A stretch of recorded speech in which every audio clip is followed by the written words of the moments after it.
적그리스도와 글로벌 통치 시나리오.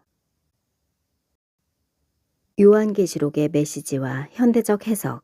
요한계시록은 단지 종말의 사건들을 나열하는 책이 아니라 마지막 시대의 세계 질서와 그 배후 세력의 정체를 밝히는 계시입니다.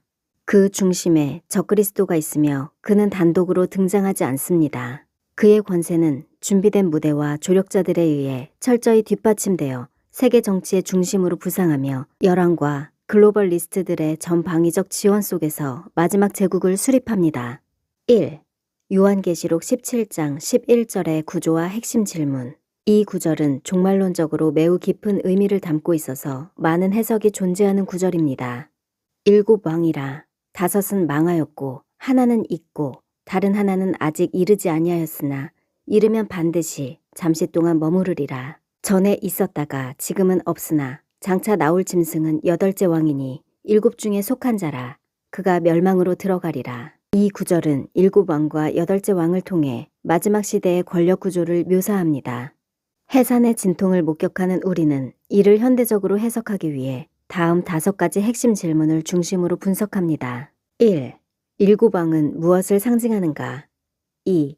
전에 있었다가 지금은 없는 왕은 누구인가? 3. 8째 왕인 짐승의 정체는 무엇인가? 4. 왜 적그리스도는 제7제국에서 나오면서도 8째 왕으로 불리는가? 5. 적그리스도의 통치체제를 뒷받침하는 세력은 누구인가? 2. 논리적 해석. 7왕과 제7제국. 7왕의 상징성. 7왕은 역사적 제국적 관점에서 하나님의 백성을 압제한 주요 제국들로 해석하는 것이 일반적입니다. 이를 현대적 맥락에서 다음과 같이 정리할 수 있습니다. 1. 이집트. 2. 아수르. 3. 바벨론. 4. 메데, 바사. 5. 헬라. 6. 로마. 7. 미래의 제국. 제7제국은 현대세계의 초강대국 또는 글로벌 연합체로 나타날 가능성이 높습니다. 요한계시록은 제7제국이 잠시 존속하며 적그리스도의 부상을 위한 무대를 제공한다고 암시합니다. 전에 있었다가 지금은 없는 왕.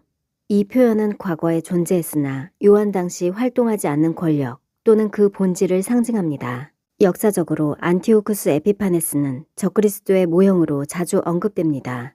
그는 하나님의 백성을 박해하고 신성모독을 저질렀으나 요한 당시 이미 사라진 인물입니다. 이 상징은 적그리스도가 단순한 정치적 인물이 아니라 과거의 악한 권력의 연속성을 계승한 존재임을 시사합니다. 3. 적그리스도와 8째 왕. 적그리스도의 정체. 적그리스도는 제7제국에서 출현하지만 단순한 정치 지도자를 넘어 사탄의 직접적인 대리자로 묘사됩니다.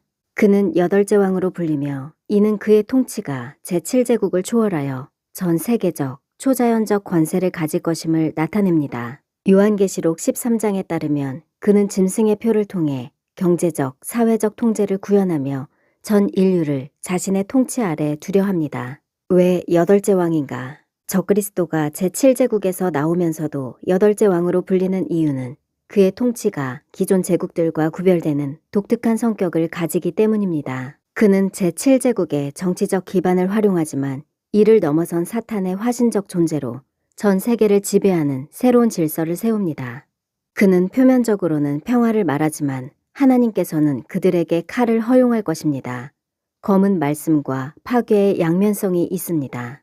새로운 질서는 단순한 국가 연합이 아니라 종교적, 이데올로기적 통합을 포함한 초국가적 체제입니다. 하나님의 관점에서 이 체제는 기존 제국들과 본질적으로 다른 8째 권력으로 관주됩니다. 결국 제8의 신세계 질서의 수립으로 이어질 것입니다. 4.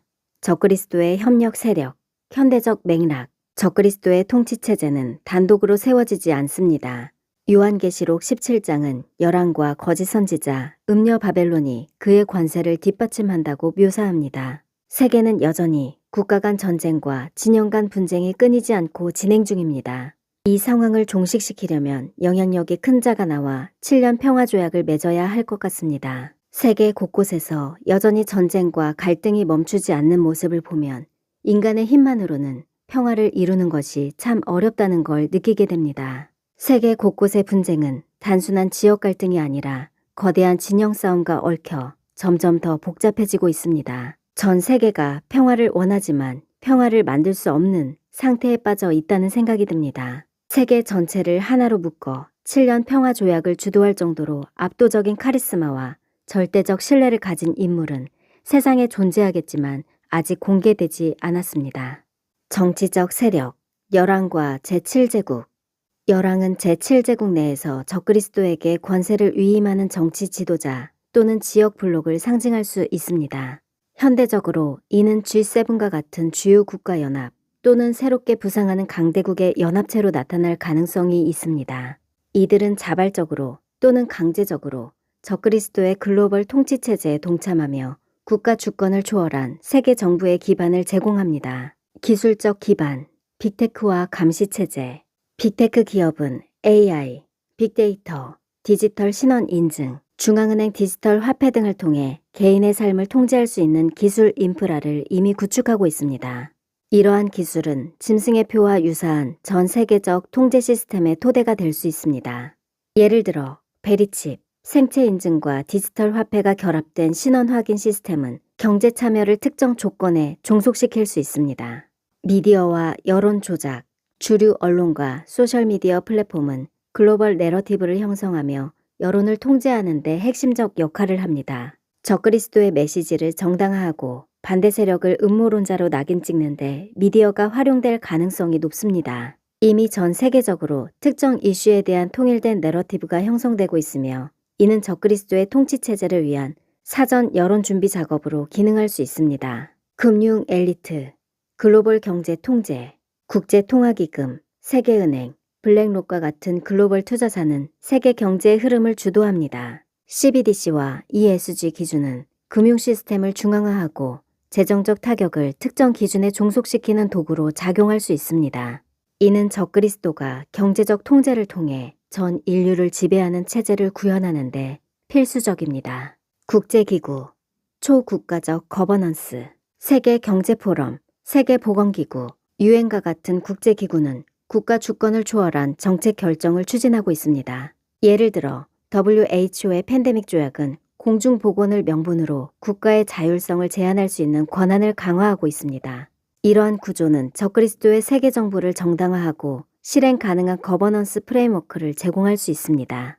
WEF는 연간 매출이 8천억이고 직원은 600명에 달하는 거대 조직이고 사실상 글로벌 통제체제를 준비하는 중요한 플랫폼 중 하나인데 이번에 수장이 교체되었고 같은 날 교황도 사망했습니다. 단순한 스캔들이나 조직 내부 문제라기보다 새로운 국면에 맞춘 전략 조정, 즉 더 가속화된 통제 시스템에 맞게 더 능동적이고 대중 설득력이 강한 인물을 세우려는 조치일 가능성이 높습니다.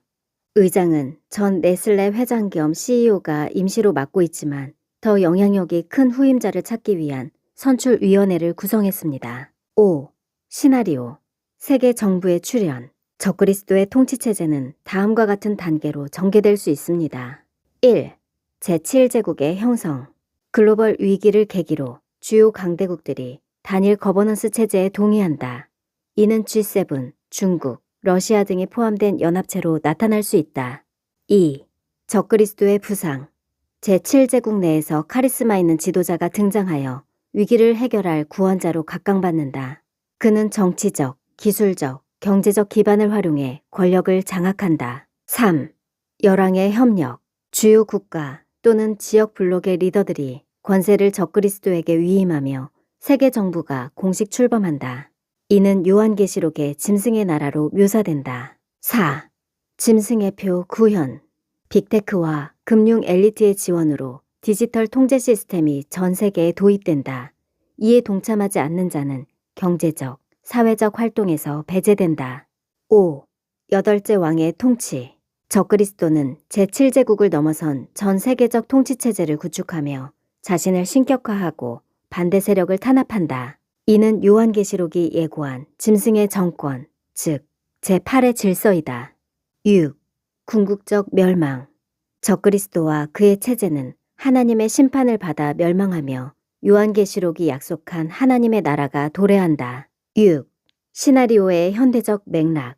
시나리오는 현대 뉴스에서도 관찰되는 요소이며 요한계시록의 상징적 언어를 현대 국제 질서의 동향과 논리적으로 연결하고 있습니다. 성경 본문의 핵심 주제를 유지하며 구체화를 통하여 시대를 분별하고 다양한 해석 가능성을 열어두어 예언의 미완성적 성격을 예측하며 지금이 무화과나무 최종 세대의 때를 분별합니다. 적그리스도는 제7제국의 정치적 기반을 통해 부상하며 빅테크, 금융 엘리트, 국제기구, 미디어의 협력을 받아 전 세계적 통치체제를 구축할 가능성이 있습니다.